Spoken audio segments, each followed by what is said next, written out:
At Starbound, we tell stories the human way, not with artificial voices or AI slop. In the end, what's HFY without humanity? Subscribe to keep it this way. My name's I Am Duck. Let's begin. The lesson would begin in minutes, and the trio of retired field instructors had gathered to conspire against one of their students, a human they intended to make miserable over old grievances, even though those grievances had nothing to do with this particular young student. "What's the name of this human again?" Brizzix asked, adjusting his teaching tablet with his three-fingered hand. The tall Gronar stood in the empty corridor, his purple skin standing out. At nearly 7 feet in height, Brizzix cut an imposing figure, even among the diverse species that populated the Galactic Military Academy. His bipedal form was so different from a human's basic structure. 2 arms, 2 legs, a torso, and a head in roughly the same arrangement. But the similarities ended there, with a third eye centered perfectly in his forehead, blinking independently of the other 2. This third eye marked him as a Gronar, one of the few species in the galaxy with an odd number of optical organs. Most species evolved with even numbers, 2, 4, sometimes 6. The 3 instructors had dragged chairs from their respective classrooms into the corridor, arranging them in a conspiratorial triangle.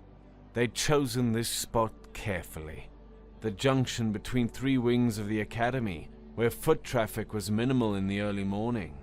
"The human's name is Lincoln," Zayor replied, his forked tongue flicking out to taste the air, a nervous habit his species couldn't suppress. The reptilian instructor's scales were pink, a color that had been his curse during their academy days. Those scales, that particular shade of pink, had caused the human cadets to consistently mistake him for female. It stemmed from some primitive Earth association between the color pink and femininity. An old and meaningless cultural quirk that made no sense to most of the galaxy, but had haunted Zayor for decades.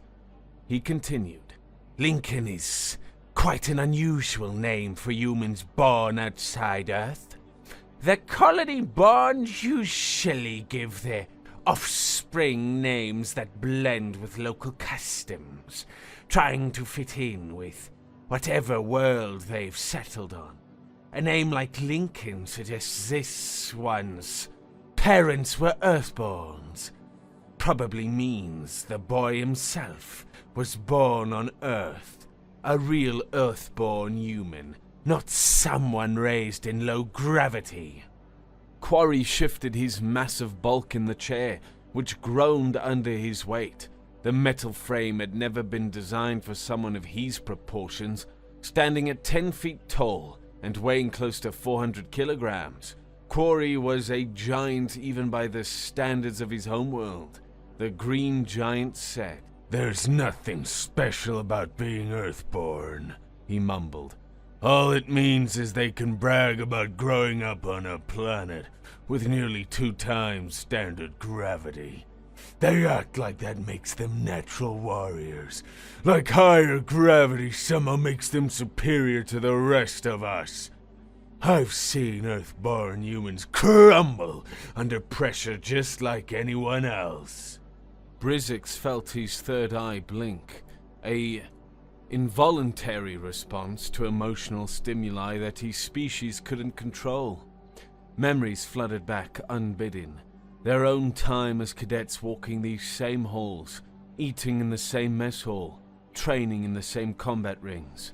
The rivalry with that particular group of humans had defined their entire academic experience. In his more honest moments, usually late at night when sleep wouldn't come, Brizzix could admit that he and his friends had initiated many of the conflicts. They'd been young, proud, coming from species with long martial traditions. The idea that humans, barely spacefaring for 2 centuries, were being fast-tracked through training programs had seemed like an insult to everything they'd worked for. But the humans had responded to every provocation, matched every challenge, and somehow, inexplicably, they'd always come out looking better in the instructor's evaluations. "Tell me something," Brizik said. "Do either of you think it's fair? Do you think there's any justice in how our lives turned out? John Reeves. Remember him? That smug human who couldn't shut up about Earth? He's commanding an entire fleet now. The 7th Fleet, if the rumors are true. Laura, who we caught cheating on that navigation exam, runs special operations for 2 Galactic Console. And Jimmy." He paused, the name bitter on his tongue. "That Jimmy, who lost his legs in that training accident, who we thought was finished. He's a strategic drone operator now. Controls an entire network of intelligence-gathering systems. Even crippled, he ranks higher than any of us. And where are we? We're lowly instructors in the same academy where we were supposed to become legends." Zayor's tail, usually kept still through conscious effort, began lashing against the chair leg in agitation. "Don't remind me of what should have been. I hate teaching the stupid kids in this academy." "The universe conspired against our success," Quarry agreed, his massive hands clenched into fists that could crush stone. "We fought in the Twin Stars conflicts. Real combat. Yet here we are." Brizik observed his companions, noting how their grievances had synchronized over the years into a harmony of resentment. "What if," he said slowly, savoring each word, "we could get some historical reparation? Not full justice, that ship has sailed, but something. A small payback for what we've endured." Both Zayor and Quarry leaned forward, interest clear in their body language. "This human called Lincoln," Brizik continued. "This Earth-born human cadet. What if we gave him a reality check? What if we made his time at the academy so thoroughly miserable that he questions every decision that brought him here?" Zayor's pink scale shifted to a deeper shade, almost crimson, his species' equivalent of a predatory smile. "You're suggesting we make his life hell? I like where this is going. Continue." "Nothing that would get us fired," Brizik clarified quickly. "Nothing officially against regulations. Death by 1,000 administrative cuts." "Count me in," Quarry rumbled, his green skin seeming to brighten with anticipation. "It's about time we reminded these humans that the galaxy doesn't exist for their benefit. That sometimes being human isn't enough. Sometimes they lose." "Perfect," Brizik said, his third eye blinking rapidly in excitement. "But I want to start with something memorable. Something that will set the tone for his entire year. I want you both to watch my class today. Bring your chairs to the back of my classroom. Make it obvious you're there to observe. I'm going to surprise my students with a special lesson on how to disable a human. And I'll need young Lincoln as my assistant." "Assistant?" Zayor's tongue flicked out again, this time in amusement. "You mean test subject?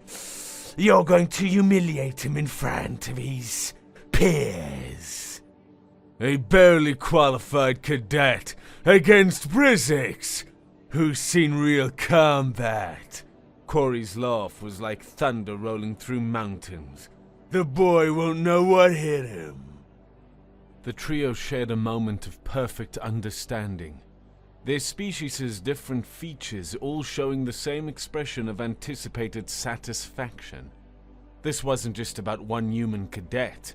This was about balance, about proving that they deserved better than what life had given them. About demonstrating that humans weren't the inevitable inheritors of the galaxy's military future. "Come on," Brizik said, standing and lifting his chair with easy strength. "Let's get to my classroom before the students arrive. I want everything perfectly arranged for this demonstration." They made their way through the corridors. Other instructors were beginning to arrive, but none paid attention to 3 colleagues carrying chairs. Such informal rearrangements were common enough. Brizzix's classroom was standard academy issue, designed to accommodate 30 students of various species in relative comfort. The seats were arranged in a semicircle facing a raised platform, where combat demonstrations and lessons took place. Today, Brizzix thought, with grim satisfaction, it would display the various weak points of human anatomy. He positioned himself at the instructor's podium while Zayor and Quarry arranged their chairs at the back of the room. They chose the optimal viewing angle, where they could see both the demonstration platform and the students' reactions. All 3 were smiling, though each species expressed it differently. Brizzix's thin lips pulled back, Zayor's scale shifted to a lighter pink, and Quarry's eyes narrowed with pleasure. "Remember," Brizzix said quietly, "look stern, evaluate. Like you're here to assist my teaching methods. It'll add pressure to the situation." "Oh, we'll be evaluating something," Zayor replied with a soft hiss of amusement. The students began arriving in small groups, their diverse forms creating a rainbow of colors and textures that still, after years of teaching, occasionally amazed Brizzix. First came Sevilla, whose entrance was always distinctive. She was a formless red blob, her natural state being entirely liquid, who struggled constantly to maintain a bipedal shape. Her species had evolved on a high-gravity water world where solid form was unnecessary, but Academy regulations required a standard presentation, which meant she had to force herself into something resembling a humanoid shape. Next entered the Quanier collective. Though calling them was both accurate and misleading, the Quanier were a cluster of 12 blue-skinned individuals, each about the size of a human, that moved and thought as one unit. Each component was technically independent, possessed of its own nervous system and capable of surviving alone, but they rarely acted that way. They took their seats, or rather arranged themselves in a formation that they enjoyed, their bodies adjusting as they settled. More students filed in, a trio of avians from different worlds, a group of reptilians whose scales and body structures varied wildly, depending on their home planet's environment. Several furred beings whose species Brizzix had never bothered to learn the names of. Lincoln was the last to arrive, and his entrance was remarkably unremarkable. He didn't swagger with the confidence Brizzix associated with Earthborn humans. He didn't scan the room with the tactical assessment that human military training supposedly instilled from birth. He simply walked in, his standard academy uniform fitting his average human frame perfectly, neither too tight nor too loose. If Brizzix hadn't known he was Earthborn, he would have assumed this was just another unremarkable human from some forgettable colony world. But Brizzix's attention was laser-focused on him, as was the attention of the 2 instructors at the back. The unremarkable human was about to become the centerpiece of their long-delayed revenge. "Good morning, cadets," Brizzix began. "I know your syllabus indicated we would be covering Xerxian combat forms today, specifically their forearmed grappling techniques. However, I've decided to make a change to address a more pressing tactical concern." He paused for effect, letting his main eye sweep the room while his third eye remained fixed on Lincoln, who was pulling out a datapad to take notes. "Today's subject," Brizzix announced with deliberate weight, "will be how to disable a human in combat." The classroom erupted like a disturbed hive. Voices overlapped in a chaos of languages and translation device outputs. The Quonier's 12 components vibrated in harmonious confusion. Soviela's form rippled violently, losing cohesion momentarily before she pulled herself back together. Several of the avian's crests rose in alarm or interest. It was hard to tell which. "Instructor Brizzix!" one of the avians squawked, not waiting to be acknowledged. "Why the sudden change?" A furred being whose species resembled what humans called a bear, with 6 eyes arranged in 2 horizontal rows, added, "Oh, is this change approved by the Academy administration?" "The Academy grants instructors broad discretion to address emerging tactical concerns," Brizzix interrupted smoothly, having anticipated such objections. He'd spent an hour last night reviewing the regulations to ensure he was technically within bounds.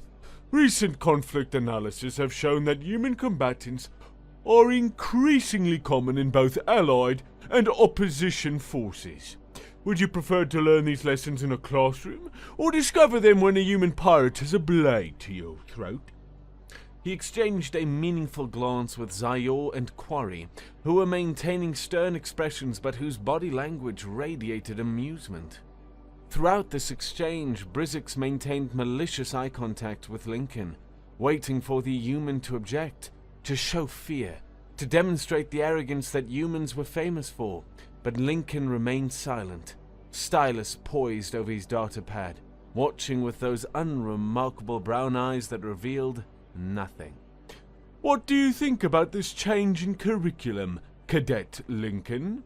Brizzix asked directly, his tone deceptively casual but loud enough to ensure everyone heard. "As our resident human, surely you have an opinion on your species being singled out for combat analysis?" Lincoln tilted his head slightly, considering his question. When he spoke, his voice was calm. "It's unusual, sir, certainly." He paused, then added with a slight smile. "But I don't mind the subject that much. If anything, it only proves that humans are important enough to warrant an entire class session dedicated to fighting us. That's rather flattering, actually." Brizzix felt his purple skin flush darker as his blood pressure spiked. The casual arrogance, the subtle insult wrapped in compliance, the implication that this was somehow an honor. It was exactly the kind of response those humans from his cadet days would have given. John Reeves would have said something exactly like that, turning an attack into a compliment to his species. He exchanged another look with the other instructors. "I'm glad you think that way, Cadet Lincoln," Brizzix said, his voice like silk wrapped around a blade, "because you're going to be our test subject for a live demonstration, a practical example for your classmates to observe and learn from." The confusion in the classroom intensified. Several students looked at each other, showing concern, their various forms of expression unified in worry. This wasn't usual procedure. Live combat demonstrations typically used training droids or volunteer senior students who had already completed basic combat training. Not first-year cadets pulled from their seats without warning or preparation. "Excuse me, sir," Lincoln's voice was calm. "What exactly would this demonstration entail? Are we talking about a technical walkthrough or a practical combat training exercise between the two of us?" Brizzix clarified, stepping onto the raised platform and gesturing for Lincoln to join him. "I'll demonstrate various techniques for subduing a human opponent, and you'll defend yourself as you see fit. Think of it as an accelerated learning opportunity. Educational for everyone involved." From the back of the room, Zayor and Quarry couldn't keep their laughter entirely in check. The sound, Zayor's hissing chuckle and Quarry's rumbling bass, rippled through the classroom, adding to the growing sense of unease among the students. Soviela's form shimmered with what was definitely concern now, her red coloration darkening to almost burgundy. "Cadet Lincoln," she burbled, her voice achieved through careful manipulation of specialized organs. "This seems highly irregular. Perhaps you should consult with someone from the Academy administration before participating in any demonstration. Your rights as a student. It's all right. It's all right, Lincoln interrupted, and to everyone's surprise, he was actually smiling. If Instructor Brizzix thinks this will be educational, I'm happy to assist. We're here to learn, after all. Several students whispered urgently to each other. One reptilian with orange scales actually started to stand, as if to leave the room, possibly to alert someone, but Quarry's massive form shifted slightly at the back of the room, just enough movement to catch the eye, and the students sat back down. Excellent attitude, cadet, Brizzix said, his third eye practically glowing with anticipation. Please, join me at the front of the class. Lincoln made his way to the platform, his movements economical and controlled. No wasted motion, no nervous fidgeting, just simple walking. Brizzix's mind raced through the possibilities of how to best humiliate this human. Should he start with joint locks to demonstrate human skeletal weakness? He would show this entire class that humans were just meat and bone, wrapped in thin skin, nothing special, nothing worthy of the reverence the galaxy seemed to hold for them. Let me explain what we'll be demonstrating, Brizzix announced to the class, though his words were really meant for Lincoln, wanting the human to know exactly what was coming. Humans, despite their growing reputation in military circles, have numerous physical vulnerabilities that can be exploited by those who understand their anatomy. Their joints, in particular, have limited range of motion compared to many species. He began to circle Lincoln slowly, like a predator sizing up prey. Their muscle density is average at best. Their reaction times, while sometimes impressive, are still within normal parameters for bipedal species. Their much vaunted endurance is meaningless if they can't move their limbs. He turned to address Lincoln directly, wanting to see fear in those brown eyes. Cadet Lincoln, simply defend yourself as you see fit. Try not to get hurt. This is, after all, meant to be educational, not medical. Lincoln nodded and assumed a relaxed, steady stance. Feet shoulder-width apart, hands loose at his sides, weight evenly distributed. They faced each other on the platform.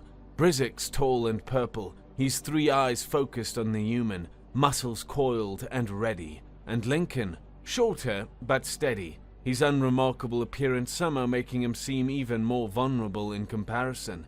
The class had fallen completely silent, the tension thick enough to freeze the room. Brizzix moved first, purposefully telegraphing his intentions. He wanted the class to see exactly what he was doing, wanting them to learn the technique, but more importantly, he wanted Lincoln to know what was coming and be unable to stop it. His large three-fingered hand shot out and grabbed Lincoln's right arm at the wrist and elbow, textbook positioning for executing an arm break. Notice the grip placement, Brizzix lectured even as he began to apply pressure, his voice carrying clearly through the silent classroom. Humans have a natural weak point at the elbow joint. He increased the pressure, expecting to feel the joint begin to give way. And here, the arm should... Lincoln's arm didn't move the way it should have. Instead of buckling under Brizzix's strength, instead of the joint beginning to hyperextend toward the break, the human seemed to flow with the motion like water, finding a new path. His body rotated in a way that dispersed the force, turning what should have been a linear pressure into a circular motion that went nowhere. Brizzix frowned and applied more pressure, putting real strength behind it now. He felt the strain in his own muscles as he tried to complete the technique, his three-fingered grip tightening until it should have been painful for the human. Lincoln's face showed a flicker of discomfort, a tightening around the eyes that indicated pain, but his arm remained intact. Interesting, Lincoln murmured, the word so quiet only Brizzix could hear it, then louder. You're using linear force against a joint that naturally wants to rotate. Classic mistake. Brizik saw something change in those brown eyes, a moment of decision, of calculation, like a switch being flipped from passive to active. Then everything happened, very fast. Lincoln's legs moved in a scissors motion Brizik had never encountered before, sweeping and entangling simultaneously. The world tilted as Brizik found himself falling, his grip on Lincoln's arm becoming a liability, as the human used it as a pivot point. They hit the ground hard, but somehow Lincoln was the one in control. His legs wrapped around Brizik's torso in a way that compressed his breathing. The position was completely alien to Brizik's combat training. Ground fighting was considered primitive by most spacefaring species, something left behind when technology made such close combat obsolete. Brizik tried to use his strength advantage, tried to simply power out whatever hold this was, but Lincoln had already transitioned, trapping the arm that Brizik had been using for the demonstration. "This is called an arm bar," Lincoln said, his voice calm and instructional, even as he applied steadily increasing pressure. "It's a technique from Earth, from something called Brazilian Jiu-Jitsu. It was developed by humans who understood that strength isn't everything. Leverage is. The arm becomes a lever, the elbow is the fulcrum, and the entire body provides the force." Brizik struggled frantically, his pride refusing to let him tap out, refusing to surrender to a mere cadet in front of his class, in front of Zio and Quarry. He tried to roll, using his weight advantage, but Lincoln moved with him, maintaining the lock. He tried to pull his arm free with raw strength, but the position made his muscles useless. He tried to strike with his free hand, but Lincoln's body position made it impossible to generate any real force. Sir," Lincoln said, his voice a warning now, "if you don't tap out, it's going to break." Brizik's three eyes blazed with fury and humiliation. He would not surrender to a human, not in front of his class, not in front of Zio and Quarry, who were watching his complete failure. He gave one more massive effort to break free, putting every ounce of his strength into pulling his arm away. Crack! The sound echoed through the silent classroom like a gunshot. It was a wet, organic sound that made several students gasp. For a moment, nobody moved, nobody breathed. The sound seemed to hang in the air, impossible to deny or misinterpret. Then Brizik screamed, a sound of pain and rage and disbelief that seemed to shake the very walls. Lincoln released the hold immediately, rolling away and coming to his feet in one smooth motion. His face showed genuine concern and what appeared to be regret as Brizik struggled to stand. His right arm hanging at an impossible angle, the bone clearly broken just above the elbow. The limb dangled like a dead thing, useless and wrong. The classroom erupted into chaos. Students gasped. Some stood up in shock. Others remained frozen in disbelief. At the back of the room, Zio and Quarry had gone completely still, their early amusement replaced by stunned horror. They looked like statues, unable to process what they had just witnessed. "Sir, I'm sorry," Lincoln said, and he seemed to genuinely mean it. There was no triumph in his voice, no satisfaction. "I warned you to tap out. In jiu-jitsu, when someone doesn't tap, injuries happen. You should get to medical immediately. That's a clean break, but it needs attention." Brizik stood there, cradling his broken arm against his chest, his purple skin pale with shock and pain. His third eye blinked rapidly, unable to focus, while his other two stared at Lincoln with a mixture of hatred and disbelief. This human, this unremarkable, tired-looking human, had just destroyed him in front of everyone. And worse, infinitely worse, he'd done it while trying to show mercy, while trying to avoid this exact outcome. Class dismissed. Brizzix managed to growl through gritted teeth. The students didn't need to be told twice. They filed out quickly, a buzz of whispers already spreading through the room like wildfire. By lunch, the entire academy would know what happened. Lincoln was the last to leave, pausing at the door. He turned back to look at Brizzix, and there was something in his eyes. Not pity, exactly, but understanding. For what it's worth, sir, that was a good attempt at an arm break. Your technique was actually solid. Against most humans, it probably would have worked. He paused, then added, but Earth has a saying.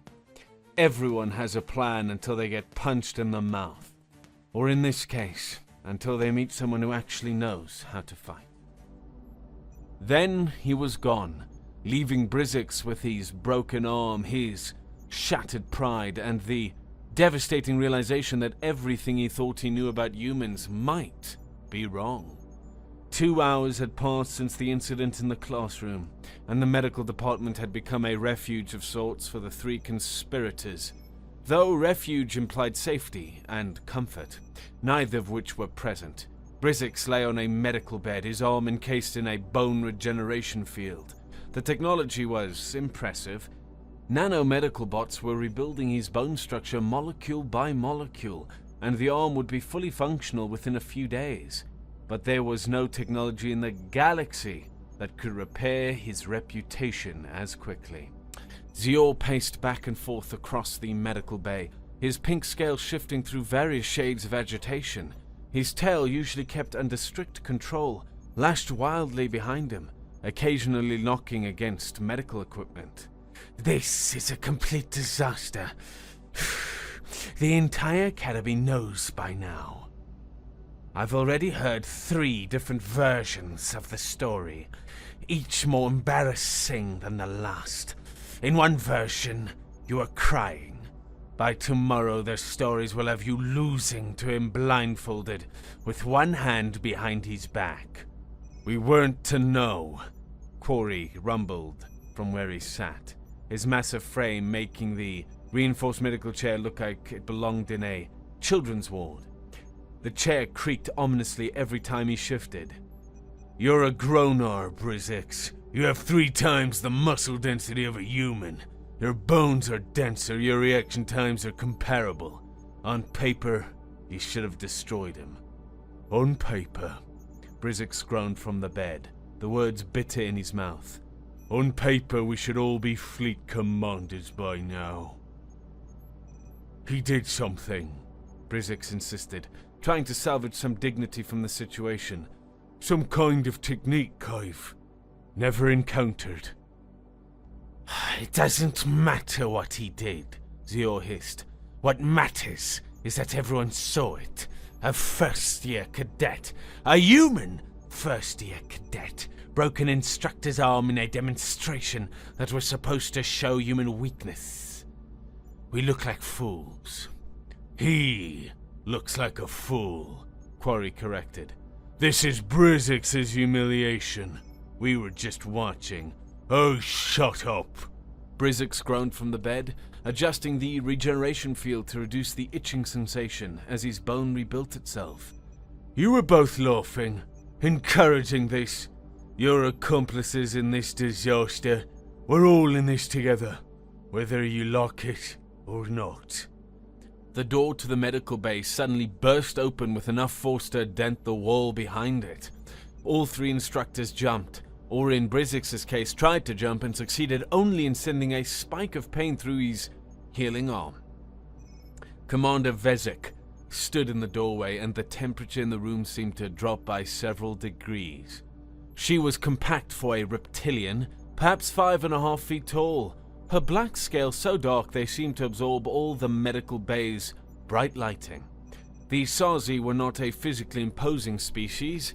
They had no tails for balance, no impressive horns or spines, no natural weapons beyond basic claws and teeth, but what they lacked in physical intimidation, they made up for in sheer presence. Vezek commanded the respect of the entire academy through competence, intelligence, and an absolutely zero-tolerance policy for stupidity. You absolute idiots, she said. You incompetent, bitter, pathetic excuses for instructors. Commander, we can explain, Zior began, his pink scales immediately shifting to a submissive pale shade. Silence! The word cracked like a whip, and even Quarry seemed to shrink in his chair. Vezek entered the room fully, the doors sliding shut behind her. Do you three honestly think I'm stupid? Do you think I would have noticed three washed-up instructors suddenly taking an interest in a human cadet? Do you think I somehow forgot about your pathetic rivalry with the humans during your academy days? Brizzix felt his third eye blinking involuntarily, a stress response he couldn't control. Vezek had been a cadet with them, part of their graduating class, but unlike them, she'd always maintained good relationships with everyone, including the humans. She'd been the one who studied with them, trained with them, even ate meals with them in the cafeteria. There had been rumors about her and that Jimmy, the disabled human who now operated drones. Some said they'd had a romantic connection, though neither had ever confirmed it. Others, more reputable sources, said she'd simply helped him through his recovery after the training accident that took his legs, spending hours in the medical bay keeping him company. We were just trying to provide quality education, Quarry rumbled, but even his massive frame seemed to shrink under Vezek's glare. The students need to understand potential combat scenarios. Quality education? Vezek's laugh was like breaking glass, sharp and dangerous. Is that what you call ambushing a student with an unauthorized combat demonstration? She moved further into the room, her small stature somehow filling the space with menace. 2 weeks ago, I received a very interesting call from Captain John Reeves. Yes, the same John you three spent your entire academy career trying to one-up. He's commanding the 7th Fleet now, in case you weren't aware. 40 ships under his direct command. He warned me that you might try something stupid with any human cadets. His exact words were, "They never got over losing to us, and they're petty enough to take it out on kids who had nothing to do with it." The three instructors exchanged glances. John had been watching out for this, had anticipated their revenge. The humiliation deepened, adding layers like sediment building on the ocean floor. So, Vezek continued, her black scales rippling in controlled patterns, I decided to conduct a little experiment. That cadet, Lincoln, his full name is Lieutenant Lincoln Finch, Earth Special Forces, on loan to the Academy for advanced tactical training. He's been in more real combat than all three of you combined. He's been pretending to be a first-year cadet for 3 weeks, sitting through basic classes he could teach better than half our instructors, all because I asked him to help me evaluate whether certain instructors could maintain professional standards. The silence in the medical bay was absolute. Brizzix felt something cold and heavy settle in his stomach, like he'd swallowed a block of frozen nitrogen. They'd been sat up, played, humiliated by design. Hey, Lieutenant! Zior's voice came out as a whisper, his scales now so pale they were almost white. We tried to assault a superior officer? Technically, he was undercover, so the charges won't stick, Vezek said, her tone suggesting she deeply wished they would. But everyone will know what happened, and I'm not going to do anything to stop it. In fact, I might help it along. She moved closer to Brizzix's bed, looming over him despite her modest height. Up close he could see the fury in her eyes, controlled but burning hot. You want to know why John and the others succeeded while you three failed? You want to know the real reason, not the excuse you've been telling yourselves for 20 years? It wasn't because the universe conspired against you. It wasn't because humans are somehow favored by the system. It's because they worked together, supported each other, and focused on being better instead of tearing others down. You three spent so much time resenting their success that you never bothered to earn your own. That's not... Brizzix started, but Vezek cut him off with a gesture. Her gaze traveled between them.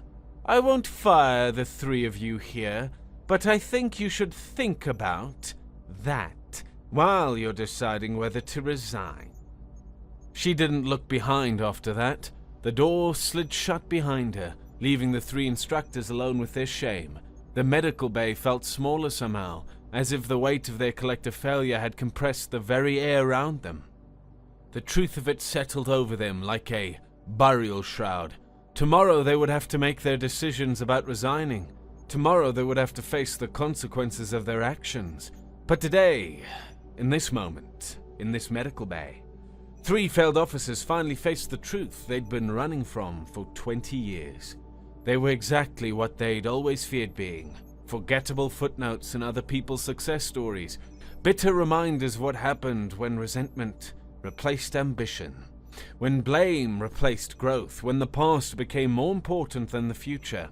Outside, Lieutenant Lincoln was probably preparing to teach a class on actual combat techniques, sharing a real knowledge from real experience. And in the medical bay, three instructors sat with the wreckage of their delusions, finally understanding that the only thing worse than being a sore loser was spending 20 years pretending you weren't one.